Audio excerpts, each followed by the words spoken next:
In the dusty heat of South Texas, where the sea air mingles with the distant thrum of machines dreaming of other worlds, a new chapter is quietly being written, one that could change the course of human destiny. The small, windswept town of Boca Chica, a place once known for its quiet beaches and retired fishing shacks, now pulses with ambition.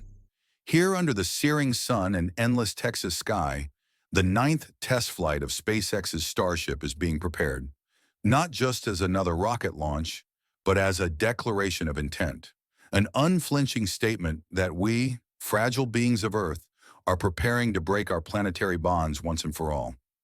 The ground itself vibrates with energy.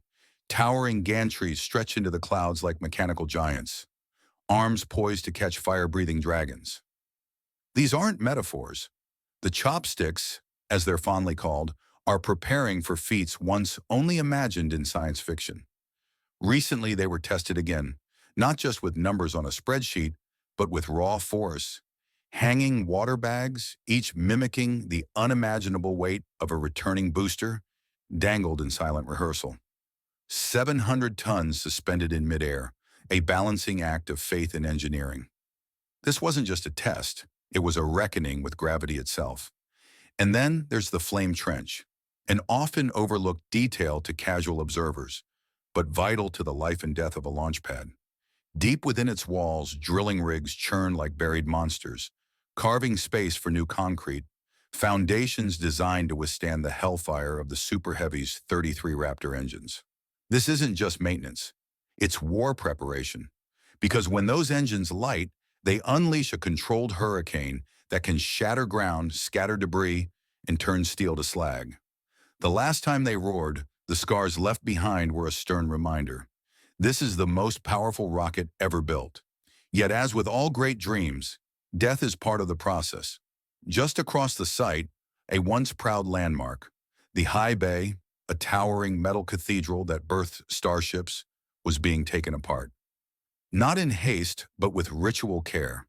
Piece by piece, its skeleton was dismantled, the panels cut down to surrender to the Gulf winds. There was no ceremony, no last salute, just the haunting groan of metal being folded into history. This wasn't destruction, it was evolution. SpaceX was clearing the ground for something bigger, stronger, a gigabay, a new assembly temple where the next generation of starships would be forged not in prototype, but in permanence. And this, perhaps, is the most thrilling truth behind Flight 9. It's not a culmination, but a stepping stone. All of it, the tests, the structures, the scorched concrete, it's a symphony leading to something far beyond this blue planet. A rhythm that echoes in Florida, too, where mysterious footings now rise near Space Launch Complex 39A. Silent, skeletal structures forming the foundation of what many believe will be another Starship launch tower. Whether it's for Cape Canaveral or a catch tower for returning boosters, one thing is clear. The infrastructure is spreading, not like a company scaling operations, but like a civilization expanding its borders. Still, behind the grandeur and scale, it's the details that truly speak. May 22nd, 2025. The date felt mundane, yet under the surface, history stirred. On that day, frost crawled along fuel lines. Vents hissed and fog bled into the morning sun. The propellant transfer systems at Pad A weren't just being tested, they were being summoned. Every hiss and crackle was a rehearsal for the extraordinary. Booster 14 stood nearby, the metallic titan that once roared into the sky during Flight 7, waiting to dance once more with fire. Its second and final performance was approaching, and just beside it, Ship 35. Sleek, purposeful, scarred from testing, but undeniably beautiful in its defiance. It had recently endured a 60-second trial by flame, 6 Raptor engines burning with wrath, held in place only by steel and willpower. Then rolled to the Massey's test site for another round of punishment. Explosives placards warned of what lurked within, FTS charges, designed not to save the ship, but to end it should something go wrong. It's a brutal, unforgiving logic. Fly perfectly or be obliterated. No second chances in the vacuum of space. Ship 35 had passed the spin prime 2, turbo pumps whirring without ignition, a final breath before the leap. Now it was back at the production site, quietly receiving its payload. 8 simulators of something much more ambitious. Starlink, the first threads in a web that might someday connect Earth to Mars, and Mars back to Earth. And when it flies, it won't just fly for glory. It will test new skin, tougher heat tiles, metallic shields, and even exposed sections designed to feel the full rage of re-entry. This isn't madness, it's sacrifice. A ship willingly flying into fire so future ones can endure it. All the while, Booster 14 waited. Returned to the launch mount, its fate sealed. It would not be caught. No chopsticks would cradle it on descent. Instead, it would hurl itself back into the atmosphere and slam into the Gulf of Mexico. Not in failure, but in pursuit of knowledge. Its splashdown, hard, violent, final, will be studied frame by frame. Because from destruction, insight rises. The ghosts of past flights whisper here too. Flight 8, booster perfect, ship lost. Ship 34, consumed by a catastrophic engine failure 5.5 minutes into its ascent, burned not from hubris, but from a sea-level Raptor's internal failure. It was a chain reaction that turned progress into explosion. Yet even in its disintegration, the mission taught. Over 100 Raptor engines have since been pushed to their limits at McGregor. Many lit for over 6 minutes, the same duration Ship 34 endured before succumbing. Some ended in fireballs. All ended in knowledge. This is the rhythm of Starship. Building test, fail, learn, rebuild. There is no shortcut, no cheat code, just steel, flame, and persistence. Every rivet driven, every engine ignited, every tower raised. It's all for one impossible idea, that human life does not belong only to Earth. And as the countdown ticks closer to May 27th, 2025, when Flight 9 will roar to life, the world holds its breath. Because somewhere deep in the noise and smoke and fury, the future is being born. It was a silent kind of tension, the way the desert air around Starbase seemed to hold its breath as the massive figure of Ship 35 rolled slowly toward the Massey's test site. Every inch it moved felt weighted, not just with steel and fuel, but with ambition. This was no ordinary spacecraft. This was a child of evolution, forged in the crucible of failure and success. Its body a reflection of the lessons carved into the memory of all that had come before it. Ship 35 wasn't just heading into another test. It was walking into history, carrying within it the risks, hopes, and relentless momentum of SpaceX's vision. The static fire test on May 12th had already shown its strength. 6 Raptor engines ignited for a full 60 seconds, an eternity in rocket testing terms. It didn't tremble, it didn't flinch, it roared. A breath held for a minute, a furnace of power being coaxed into perfection. But the true preparation had only just begun. When Ship 35 was rolled out again on May 21st, there was a quiet intensity in the air. No speeches, no fanfare, just the kind of focused silence you find in a surgical room right before the first incision. Engineers swarmed it with the discipline of ritual, each movement practiced and precise. Placards warning of explosives weren't just a formality. They were a reminder that this wasn't a simulation, it was real. Every bolt, every inch of thermal protection tile, every explosive charge fitted to the flight termination system had been placed with the knowledge that something could go wrong, but also that it had to go right. The spin prime test that followed wasn't about spectacle, it was about assurance. These turbo pumps are the heartbeats of Raptor engines. You can't afford hesitation when you're chasing the stars. And even when the first attempt was aborted, no one panicked. This was how it worked.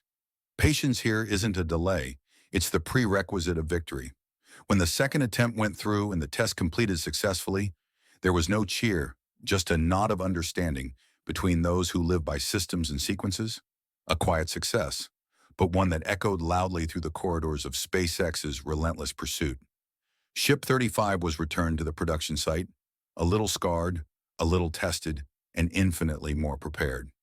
Back on its stand, preparations continued with a strange reverence.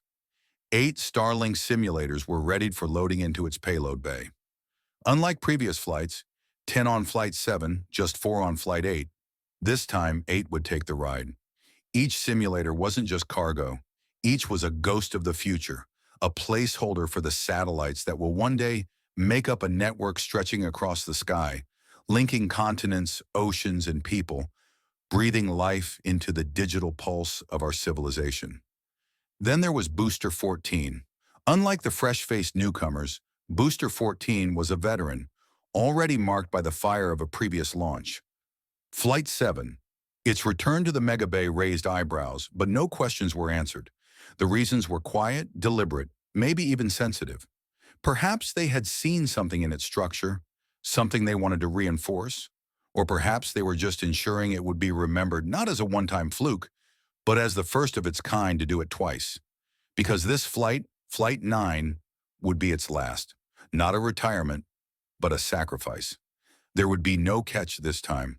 No graceful descent into the steel arms of a tower, just a hard splash down in the Gulf of Mexico. Controlled, measured, but final. It wasn't about failure. It was about knowledge.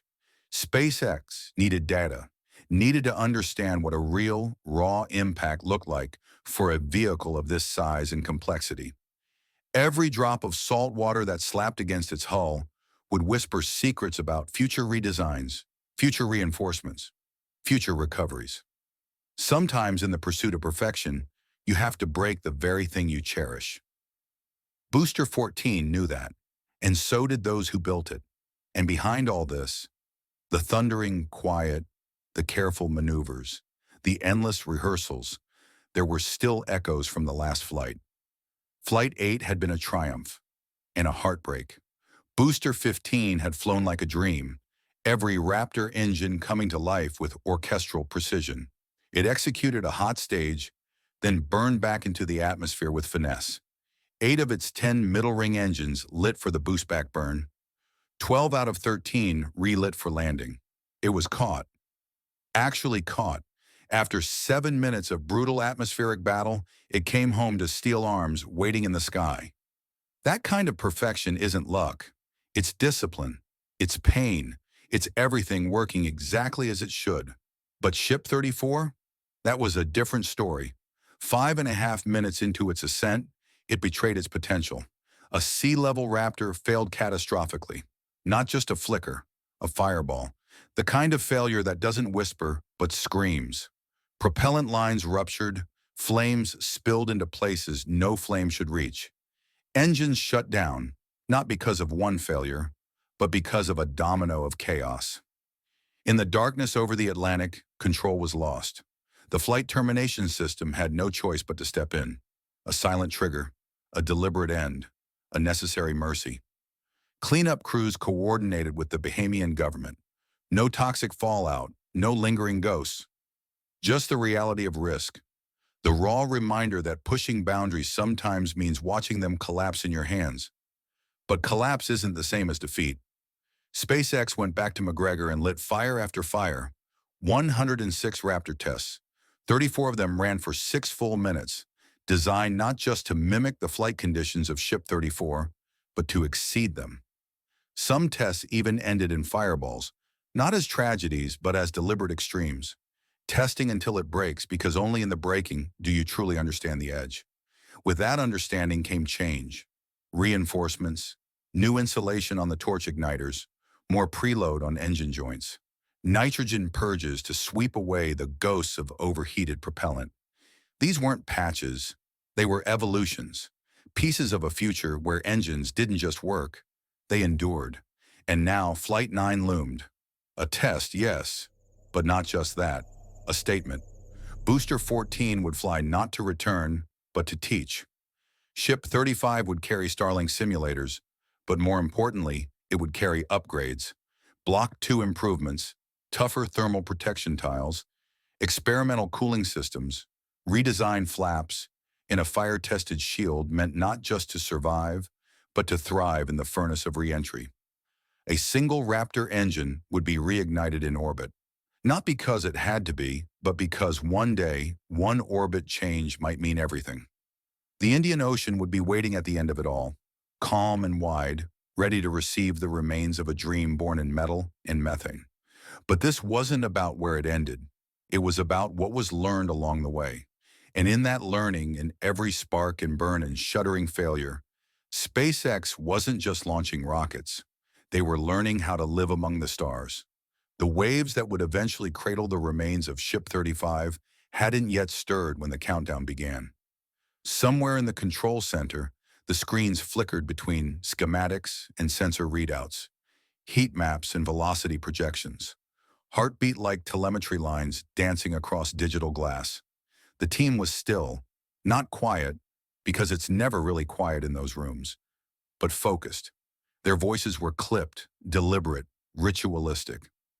Each call-out, each check, carried the gravity of past failures and the hope of a future still out of reach. Flight 9 wasn't just another test. It was an exorcism of ghosts. Booster 14 stood beneath Ship 35 like a titan beneath a crown. Battle-worn but not broken. This would be its last stand. It knew what was coming. So did everyone watching. The ship above had been sculpted with care and obsession. Every thermal tile had been repositioned, each one slightly larger than those before, like armor that had learned where the fires struck hardest. Beneath those tiles, heat shield testers waited.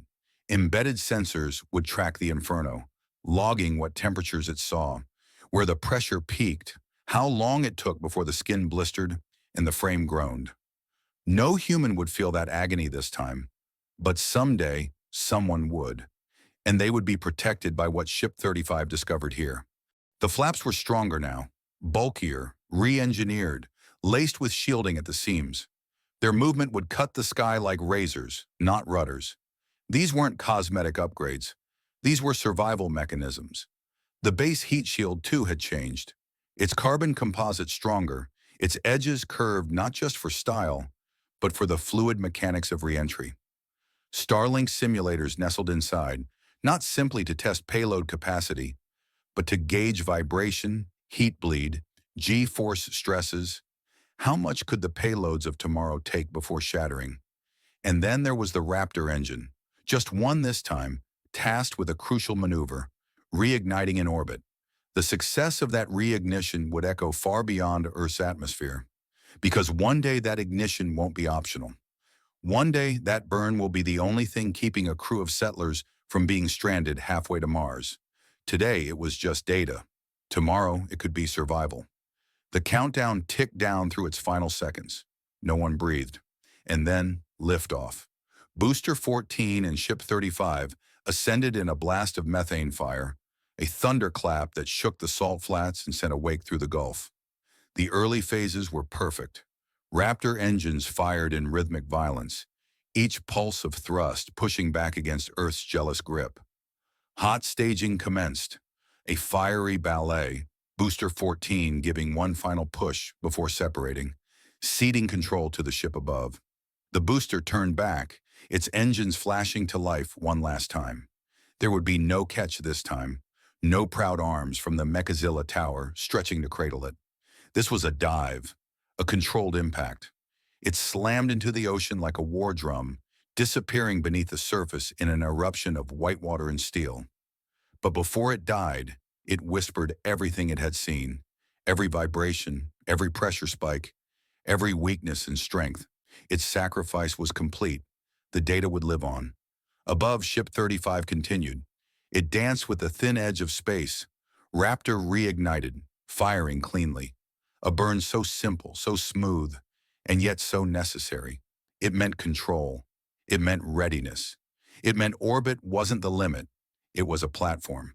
The cooling system, now embedded within the very skin of the ship, regulated temperature along the flaps during re-entry.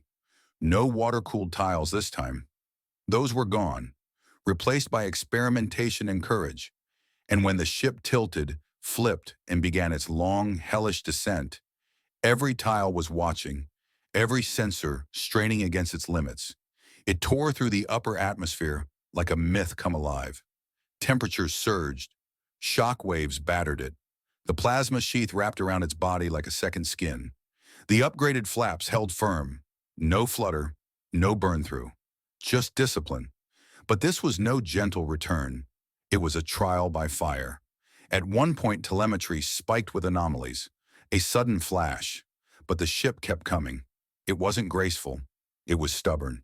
Somewhere thousands of miles away, in a quiet control room, a technician whispered a confirmation. Splashdown confirmed. The Indian Ocean had taken its prize. Ship 35 was gone. But the mission wasn't over. Days later, analysis began. Hours of footage, terabytes of sensor data, the booster's final plunge, reconstructed frame by frame, the engine reignition, scrutinized with surgical precision, the thermal load across every panel, mapped into a multicolored symphony of success and stress.